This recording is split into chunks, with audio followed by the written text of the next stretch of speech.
Good morning. Welcome to Let's Talk of the Second Chance. My name is Philip Jones. My name is Tafaro Cook, two-time kidney transplant recipient and founder of Kidney Care Coaches, where we coach people with stage 3 to stage 5 kidney disease. If you or you know someone who has kidney disease and they have some challenges, hit us up at kidneycarecoaches.com. So today we're going to talk about something that needs to be discussed within the organ donation family, and so it's something that hinders us from having more than the amount of organ donors that we have. So we thought it'd be something that we need to talk about today, which is the myths about organ donation. These are reasons people don't want to become organ donors, whether it's deceased or living. And we feel we need to discuss it as patients. We need to that have been through the process of organ donation, of receiving an organ. We need to have you informed on exactly what's going on in these, because in reality, we need more organ donors. It's just the realness to it. We need more organ donors. So, um, the first myth is, if I'm in an accident and the hospital knows that I'm designated as a donor, the doctors and staff won't try to save my life. Yeah, that's not a nowhere near true. I mean, I can understand you watched maybe a little bit too much TV, because that's where that comes from. But that's not true. Doctors are, and you know what? I don't make it seem like in the reality of things there are no such thing as uh crooked cop. I mean, not crooked doctors. There are. I mean, just in the reality of things, there are, but uh there are just some that's just like, okay, I just want this person to die just so we can get somebody an organ. I don't think any doctor is that. They may be crooked in different ways, but I just don't think that they just gonna volunteer, just like, okay, this person needs to go ahead and die, so somebody can get a kidney or a different type of organ. So in my opinion, I don't think that for sure that it's not that's something that's true. What do you think, Mr. Cook? First of all, Phil, you and I have been doing, working for, being advocates, moving the needle in this direction when it comes to transplants. Basically, since I was 18, since you was 4. So practically all our lives, and we've heard these myths. We've talked about them with people off camera, where people say, "I'm never going to be an organ donor." I've had people adamantly like, I'm not gonna be an organ donor because of X, Y, Z. And I'm sitting there like, you don't know, those thoughts aren't serving you. So, and I want to apologize for coming here and just giggling and laughing, because a lot of people don't know what we know, and we take it for granted because we do know these things. And I want you to know how serious it is that we do have a challenge right now with people signing up to be organ donors. And so I don't want to take this as a joke, but there's a lot of people out here that just don't know. And so what they say, like you say, they might have heard something on TV, they might have heard gossip and anything, and so they have their thoughts already programmed that they're not going to be organ donors because of X, Y, Z. And debunking these myths, telling people that what you're thinking is not serving you is a big thing. And I agree. So I want to talk about the first one you just said. A lot of people have came to me and said, if something happens to me again, and the doctors will look at me and they won't save my life. First of all, let me say one thing to you when it comes to that. You have a emergency room team that's trying to save your life, and then you have a transplant team. You have two different sets of groups of people that come in and work with patients, work with you if you're in that situation. They have nothing to do with each other. The doctors at the hospitals, their job is to save your life and make you the best you can be after an emergency accident of any kind. That's what their focus is. They don't think like we're gonna be you. They don't even know if you're an organ donor or not. So that myth is so far fetched. Another thing is if something happens and you decide to be an organ donor, and we're at that stage, a whole nother team of doctors come in, and that's where they look at you and see if you are available candidate to be an organ donor. A lot of times people aren't even available candidates, Phil, and we know these things already. And and that's why we're gonna debunk these myths. And I think honestly, we need to do a thorough job on this because a lot of people out here are so scared to be an organ donor. I've even heard people say, what happens in the afterlife? Do I need my eyes? Am I gonna need my kidneys in the afterlife? I've heard people say these things, and when you're gone, I believe you're gone. I don't believe you're gonna need your organs for any of those things. I just want to say that. So I just wanted to, come across with that and let people understand what's going on here. Again, there's two separate doctors when they work with you. You have a transplant team and you have a hospital team.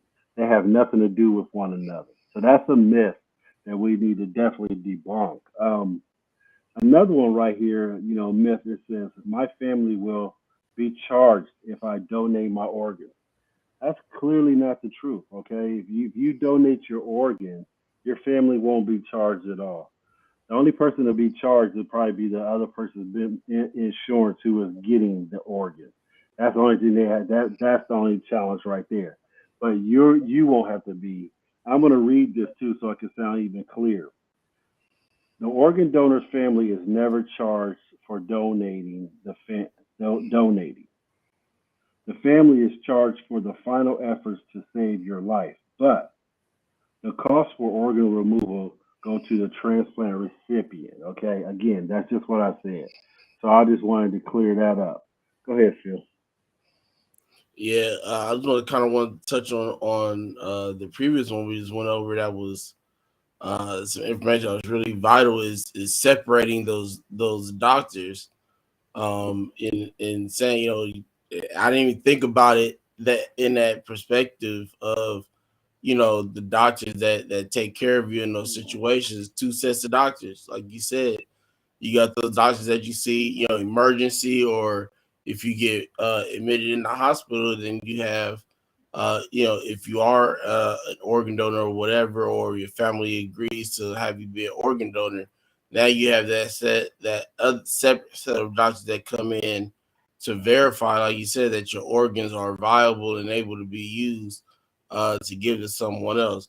So that was a great point that you made there. The next thing is a history of medical illness will prevent me from being an organ donor. That's not true. We have kidney failure and we're still organ donors. So, All you right. know, uh, just because one thing is affected doesn't mean that everything is affected. Now, there are Right. certain illnesses that do affect your complete body that could put you in this position. That is true. But just because you have a bad heart or a bad kidney or bad lungs or bad liver or whichever type of organ that you may have, even with a skin, you may have a skin disease or something like that that you have to deal with, right? Does not put you out of being an organ donor. If your other organs that are able to be used to save someone's life aren't at a risk to someone else, then and they're healthy, they're viable to use. They can be used to save someone's life. So definitely, all of this is just making sure that the illness that you have is not a through the, and then you'll know pretty much from there. Also still consult with your doctors, ask questions if you're concerned about certain things, to find these things out. So um, let me see what this say. Um, it says here real quick, very few medical conditions automatically disqualify you from donating organs. Doctors evaluate each potential donor on a case by case basis to ensure the safety of transplant. Despite former diseases, certain organs may be healthy and match for a transplant. For instance, those who have undergone cancer may still be able to donate their eyes. Advances in medical continue to allow more and more people to be donors. Hmm. Right. That and you're exactly right, man. And again, we hear, I've heard people say, "Man, I had a bad leg injury, so I don't know if I could be a donor." And I've heard it all, and just with a serious face, I'm debunking them. I'm not trying to make them, feel little about the information they don't know. I just, with a serious face, I'm like, no, that's not true. Just tell them in a a certain way. Again, that what you're believing is not serving you. So I agree with everything you're saying on that, Phil. We have another one right here. It says, it says, I'm too old to be a donor, and that's clearly not true either. I'm gonna read what they say about the facts right here. There is no set age limit for organ or tissue donation. Like the illness myth, the decision to use your organs is based on strict medical criteria, and doctors evaluate each potential donor on a case by case basis. And so Phil and I were talking about, when they made the mistake and gave somebody else an organ, and I had mentioned at that time that I'm doing my show. So. that is it's definitely a case by case situation. That's why I had a challenge when I saw that other person have a we gave an organ to somebody else, because when you get an organ, it's such a customized situation. It's case by case. So an organ might fit in me and might be perfect for me, but it might not be perfect for nobody else but me. Again, so this is a case by case study, and we try to tell people that. So you can't just say I can't be an organ donor because of X Y Z. First of all, you got to get evaluated to be an organ donor, and you got to go in there and see if you can be a candidate. If it comes down to that. So if something happens and you're going to be an organ donor, again, a lot of organs, especially in America, go to the wayside because they they have such strict criteria. It's so super strict that a lot of people are organ donors, but they just don't get to be that donor. But we still need more, is what I'm saying. Also, go ahead, Phil. Which one did you just do? I had just done. I'm too old to be a donor. Okay. So the next one says, if I'm an organ donor, I can't donate my body to science for research. Yeah, that I definitely don't. I'm going to read this because I don't know too much about the donating body to science department of what we're talking about. So I'm going to read this fact that's below it here, instead of trying to talk out the side of my neck and say something false. The simple answer is yes. You can donate your body to science after organ donation. Organ donation for uh, transplant takes first priority due to its life-saving nature. And if for some reason you are not a good candidate for organ donation, you will most likely be a great one for whole body donation for medical research. So they have basically, in a sense, tiers of how they go through this decision. So if you're an organ donor and you're able to save someone's life, you're viable, and they say, okay, yeah, this person has good organs or good heart, good kidney, good liver, things of that nature that can be donated to someone that's in need of it. They will remove those organs and transplant that person. And then if not, then that whole body will go to science for research and things of that nature. You'll be uh, correct me if I'm wrong, but that would be kind of a sense of being in the position of the guy that went through the kidney attached to his leg, right? Was that science research or was that transplant? It was both. I would say it's both. It's we learned on both sides. We learned that he gave his body the science. The science he did was doing it's called a xenotransplant, and that's what the science was. So uh, I feel that was a win-win. That's just my thought process on that. But I want to go with the next one, and this is one that's big, and we see this one all the time that I have to debunk everywhere I go. Every speaking engagement, if it's about organ donation, I have to debunk this one. Organ donation is against my religion. I'm just going to read the facts. I'm not even going to say that. I'm just going to read the facts. All major religions not only support organ donation as an individual right, but encourages it as an act of generosity and compassion. This includes Roman Catholics, Islam, most branches of Judaism, and most Protestant faiths. Protestant faith. Yeah, I'm sorry, Protestant faith. So that's I've talked to rabbis and all kinds of stuff like that, and people of the cloth, and they've never had anything against organ donors. Matter of fact, they insist that you become an organ donor, just like this was said. Go ahead, Phil. Yeah, I've had this same conversation before as well. Um, but what I did not know, what you just read, is that they encourage it. They I've kind do. of I think I've had these conversations on more of a personal belief. Some disagree with their religion on it, but they still go with it because it is, what was put in place before they got, in whichever position that they were in. So, which I respect. But it says the next one is an open casket funeral is an option for people who donated organs. It says organ and tissue donation doesn't interfere with having an open casket funeral. Though the entire donation process, the body is treated with care and respect. Because the donor is clothed and lying on his or her back in the casket, no one can see any difference. And that's true.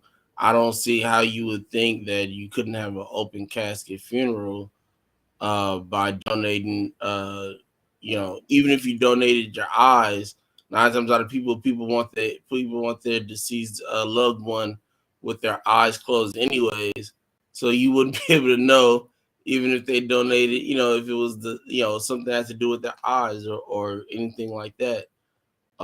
So yeah, it's still okay for you to have an open casket funeral. Like I said, you got clothes on, and not gonna be able to see where the doctors cut. They're not using what's that thing called? It's used to like basically line up your grass and stuff like that, or a hacksaw or anything like that. They're not using stuff like that to cut you open where there's no way to put you back together for that type of ceremony or anything like that. So definitely that's something that we need to debunk for sure. Is and I think most people come up with some of these. And I know some people even probably sitting there going, that made absolutely no sense. But you gotta realize some people, they come up with things like this just to talk, just to be able to say something, and so it's definitely something that all of these need to be debunked because uh the number one reason we need more organ donors, that's just the realness to it. um so we're doing what we can in this position, um, to change the thought process on these things. Ms. Cooper, what do you think about that last one? It's still kind of weird to me, but Um, uh, you have to understand, man. Again, we're taking this serious. You might see us giggle a little bit, but we're taking this serious. It's because we've been hearing these myths for I've been hearing these myths for over 20, 30 years, and they're clearly not true. I think they're just like reasons for people not to become organ donors. That's where I stem with that. Because people make up all kinds of excuses not to, and don't make up the excuse on why you should. So you have to change that thought process around, and think of why you should be an organ donor, opposed to why you shouldn't be an organ donor. So that's the thing. But the last one, you have to understand. Anytime you, even if you do get, they take your organs out, which I've been to several funerals where the person was an organ donor and they still looked the same. They had a suit on or they had a dress, and you couldn't tell if they were organ donors or not. Matter of fact, I knew the person was an organ donor, but several others didn't know, and they said, "Oh, so and so looked good in the casket," and you will never know the difference and stuff. These guys that the more mortuary guys, those guys, they know what they're doing. So you definitely can have an open casket. I just wanted to say that. And there's a couple more facts. I just want to read these facts real quick before we get off. We're over our time, but one organ donor can impact the lives of up to 8 transplant recipients. Organs that can be donated from one donor include the heart, liver, kidneys, pancreas, lungs, and intestines. Another one right here says one tissue donor can help hundreds of people. Cornea donors, that's for your eyes, give the gift of sight to 2 people. Skin donors, people who got, victims of burns or recovery from traumatic injuries, might be cancer, might be something like that that messed up the skin, But bones, people get bone transplants. People get heart valve transplants, from a heart valve, and tendon donors too. A lot of athletes who might have a torn ACL get a tendon, another tendon from a cadaver, and they're what they're called tissue. They're a tissue recipient. So I just wanted to tell people a lot of times you walking around, if you got a surgery and they had to put a different tendon in you, if you got a valve or something like that, you're what we call a tissue recipient. And a lot of times you don't even know it. I was talking to my one boy. He played ball. He played ball for the Buffalo Bills, and he got a tendon in him. And I told him, I said, "You don't even know, but you're a tendon recipient." He was like, "What?" I said, "Yeah, they took a tendon out of a cadaver and put it in you." So just wanted to tell. He was shocked. He was like, "Oh, okay, dang, I didn't even know that." You don't know what you don't know, and this goes for all these myths in here too. You don't know what you don't know. So before you start talking about, what you don't know, educate yourself. Listen to Second Chance. We'll educate you on all the information you need to know when it comes to kidney transplants or any type of transplant. All right. So don't forget to like and subscribe. Go ahead, Phil. The one thing I want to add to that is what you brought up about morticians and stuff like that, people working in mortuaries and get people ready for funerals, is that uh, they are taught to do what they do. And yes, I Yes. said the word taught. They didn't just go in there and just watch somebody. It's not like Hmm. being a cop where you go out there and just tell somebody for 2 3 years to learn what they're doing. They actually have a funeral school, Right. multiple of them that they go. I had no clue about this. I'm not gonna say it like I just know stuff. I happen to be watching no, some of you guys probably heard of comedian Schuler King. He's Hmm. a verified. He's a funeral director, certified funeral director. His family has a funeral service of I think like 80 some years, and The he spoke comedian, the at comedian, the yeah. comedian dude. He's a full I time didn't know comedian, that. but he's a certified funeral director. His family's had a funeral home in Sumter, South Carolina for almost 80, Okay. 90 some years. And so it's a family business, and he still works that business as well. And Mm. and how I knew this, I saw him. He spoke at a commencement ceremony for a funeral school, and again blew my Mm. mind. I'm like, they got schools for this too. I'm like, you can't get out of school if you wanted to. They got schools for funeral directors and things like this, and they just trying to keep us in school. But they know what they're doing. They are taught to handle these people with care. And yes, they are still people, regardless with no life or no life. They're still people. They are bodies. They are people. And so they are handled with care in most facilities.